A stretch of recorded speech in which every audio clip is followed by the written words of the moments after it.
So we're going to go through a case. I have a lot of information on this slide, but we're going to kind of go fast because I think this is going to be this type of presentation is going to be a picture's worth 1,000 words. I like doing a lot of diagrams and action. So we'll get to that. We'll also be talking about the evidence behind what this is. So I have no financial conflicts of interest. I will be educating. For those that, when I mention Johns Hopkins, the first thing that happens to, that I get a lot of the time, they say, I have somebody sometimes approach me and say, oh, I've been to Baltimore and so on and so forth. I wanted to explain, I am in Florida, not Baltimore. So here's the image of Florida, the United States, and Florida has this little tail right here, okay? Johns Hopkins is in Maryland, right there on the top. I'm down here in Florida. So I get the best of both worlds because I get to be a member of the Johns Hopkins School of Medicine, but I live at the beach in Florida. So anybody is welcome to come and enjoy the beach. Okay, let's get to the presentation. So we have a case of a newborn here that's term, maternal labs are negative. We immediately have some respiratory distress in the delivery room, and the baby is intubated and admitted to the NICU. During the resuscitation, you notice that the baby has some meconium staining and actually some flecks noted when you're looking and going to intubate, you do notice some flecks of meconium. So everybody's very smart here. I know you all know that this is meconium aspiration syndrome. We have respiratory distress. So this is where the syndrome comes into play. You can look at the x-ray here as the baby is admitted. The baby's saturations are 78%. We obviously have respiratory distress. We are already on 100% oxygen. And you can see the x-rays showing these opacities throughout the lungs. You can see the gas showing respiratory acidosis for the most part. You do have a slight metabolic acidosis, as we sometimes find with these cases. So this case initially of meconium aspiration syndrome also has a subsequent diagnosis now of persistent pulmonary hypertension. So we're going to do the outline of persistent pulmonary hypertension through an introduction. We'll talk about the pathophysiology of this. We'll talk a little bit about the management of pulmonary hypertension, and then what's the evidence behind the things that we do in the NICU. So first of all, what is the definition of pulmonary hypertension? It is an increase in the pulmonary pressures of greater than 25 millimeters of mercury, and it commonly pressures equivalent or greater than systemic blood pressure. It is clinically shown to have a bidirectional flow from right to left through the PDA, and you can actually see some retrograde high velocity through the tricuspid valve. This is the TR jet that the cardiologists talk about. As far as the epidemiology, it is important to know that all babies have some relative pulmonary hypertension when they're born. So it doesn't help you when you have a baby who has respiratory symptoms to get an immediate echocardiogram, because every cardiologist is going to read it as pulmonary hypertension. So you want to make sure you use all your clinical signs. And then obviously, if things are not improving or you want to look at function of the heart, then you can get an echocardiogram. But I can assure you, I hear this all the time from our trainees where they say, can we get an echo? And I tell them, I don't need one. The baby has pulmonary hypertension, and I wave my hand on the baby. And I'll take the $350 for the echocardiogram. Most commonly, you see it 50% of patients that have meconium aspiration syndrome will present with this. Keep it in mind that 10% of these babies have meconium fluid or meconium staining. 20% of these present secondary to a pneumonia or sepsis. 20% are idiopathic, meaning I have no idea. 5% from respiratory distress syndrome. And then less than 1% of these are actually congenital diaphragmatic hernia. So if there is a mother that comes and presents and she has no prenatal labs, that's definitely one of the diagnoses you have to keep in mind as you're looking for this patient. And then actually persistent pulmonary hypertension really is not as common as we think, but it is found in about 0.1% of babies. The mortality is 1% to 50%. That's a huge range, but it really depends on what's the etiology of this. You can imagine if we're talking about a patient who has congenital diaphragmatic hernia, you're going to be closer to that 50% if it's born in the community somewhere, as opposed to, again, other, if it's a pneumonia and you can treat that, that might be on the lower end. Without nitric oxide or sildenafil, the mortality can be up to 50%. This is why it's extremely important to be able to, in a situation like this, get these babies to a center where you can at least start your sildenafil if there is, if you're in a hospital or in a country that doesn't use nitric oxide, and definitely ECMO. So let's talk about the pathophysiology. So there are three effects of pulmonary hypertension. You can have a mechanical effect, and this basically has a changes in the alveolar structure, and I'll talk about that. You can have a physical effect that leads to this, and this is the change in blood flow. And then you also have a chemical effect, the changes of a biochemical components. And we're obviously going to go through all three.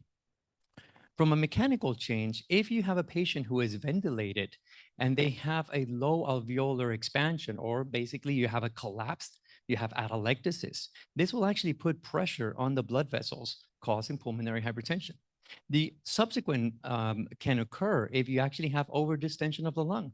So sometimes you will actually get an X-ray, you see that the baby's ribs are 10 or 11, or you are using very high pressures because of the concern of pulmonary hypertension.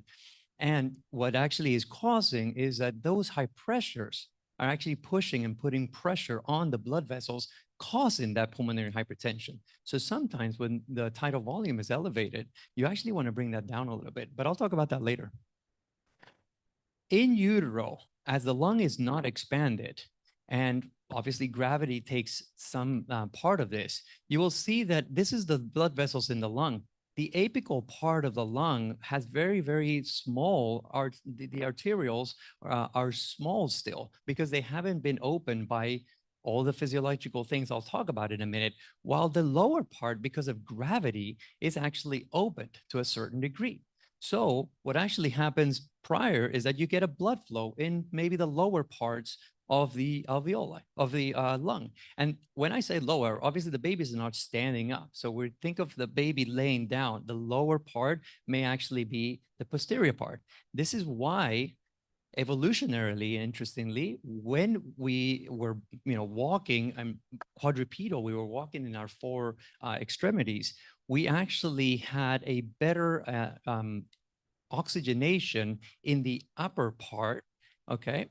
And then when we became babies, we were put this way. This is why some of our babies, if you actually put them prone, they will oxygenate better, because evolutionarily, they wanted the oxygen to be on their back, okay? But what happens when the baby starts crying? So there it is, the baby starts crying, and now you have opened up the blood vessels in the upper part, not only because of gravity, not only because of mechanisms, of anatomical mechanisms, but also because of the physiological things I'll talk about next. And look, I'm not lying. So now the blood vessel will actually go to all these other areas. And you notice the velocity of the flow as well makes a difference. Because the blood vessels are greater in the lower part, there's less radius, or sorry, I should say there's more diameter.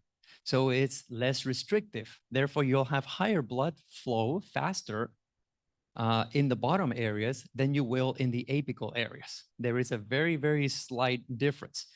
Clinically, we don't see it. It doesn't make a big difference clinically.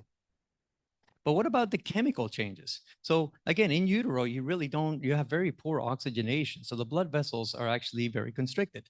Again, that baby takes a nice deep breath, and you have oxygen and nitric oxide will actually enter the alveolus like so, and it will cause now vasodilation.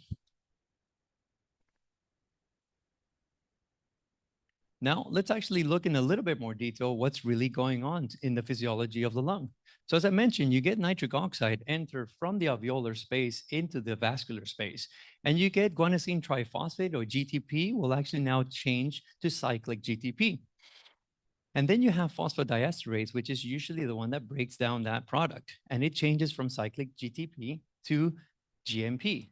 I am so sorry if I'm bringing nightmares from medical school, but we have to talk about this because it really does help you explain why we use some of the medications like milrinone, like sildenafil. Where is it actually acting? I will get to that later. These changes will actually that breakdown effect is what causes the vasodilation when you go from cyclic GTP to cyclic GMP. Now, what about fetal circulation? In utero, as we know, the blood vessels are there. Certain, you have your PFO, you have different areas. So what normally happens in utero is you have your blood vessel go through to the left ventricle, and it travels normally like so. When the blood vessels come back, you have two options. You can either go like you normally go physiologically, post utero, or you can actually have the blood vessels go to the right ventricle and then go through the PDA and travel down. What happens at birth? We have these changes, right? So again, I mentioned the baby starts crying, and you can actually now go through normal pathways. You go through the lungs and you go through that PDA down into the aorta. As the blood vessel comes, as the blood comes back, it then goes into the aorta. But what do we see in pulmonary hypertension? Pulmonary hypertension, imagine, and I'm training all the time, imagine that there is a road. Now,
you want to attempt to increase pulmonary blood.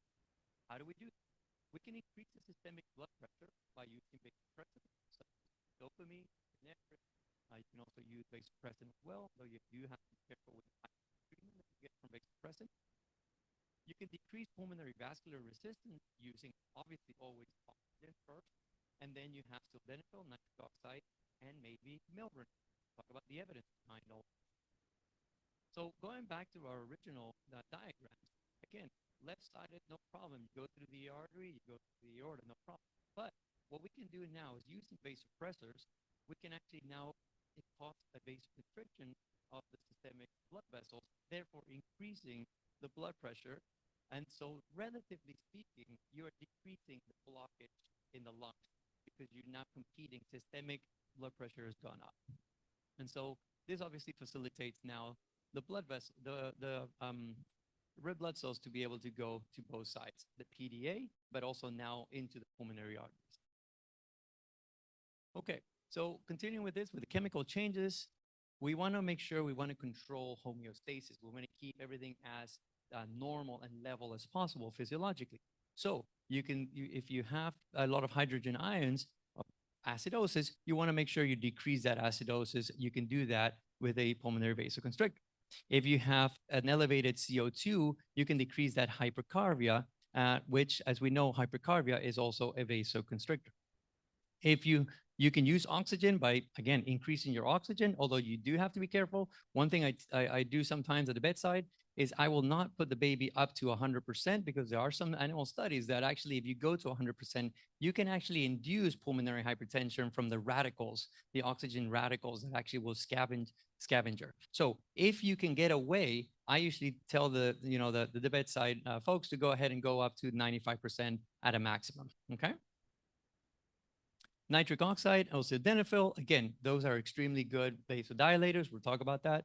And then milrinone, that is a relative pulmonary vasodilator. I say relative because it does actually decrease pulmonary vascular resistance, but it also decreases your systemic vascular resistance. So it depends on every baby whether which one is winning first, okay? But again, there is some evidence, and we'll talk about that next.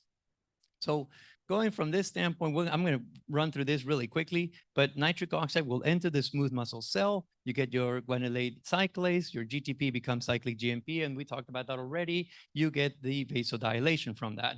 Phosphodiesterase 5 will be the one that will break down your cyclic GMP, and so you can recycle that process. On the other side, you have arachidonic acid with cyclooxygenase 1, which is that enzyme that will take it to prostacyclin, I'm sorry. And then you get adenylate cyclase doing that ATP to cyclic AMP to vasodilation. And again, phosphodiesterase 3 now is the one that breaks down cyclic AMP back to 5-GMP. Actually, that's a typo there. It should be AMP. And these are important. Why? Because these phosphodiesterases are where sildenafil and where milrinone actually act. A really easy way to remember, where do they act? Because I always get asked the question, milrinone, is milrinone phosphodiesterase 5? Is it phosphodiesterase 3? I will teach you now an easy way to remember is milrinone has an M that actually looks like a 3 if you turn it around. Okay, so now you remember that milrinone acts on 3. And also, another way to look at it is sildenafil, the S looks like a 5. So you remember that is phosphodiesterase. Now, how do you remember if it's AMP or GMP? All right, so the easy way to remember that is that milrinone, actually, the M comes before S, like 3 comes before 5. So now you will remember that milrinone acts on 3, and because M becomes before 5, it acts on phosphodiesterase. Acts on GMP. Okay, AMP. I'm sorry, I looked at that thing wrong. AMP, right? Because M comes before S, like A comes before G. Okay.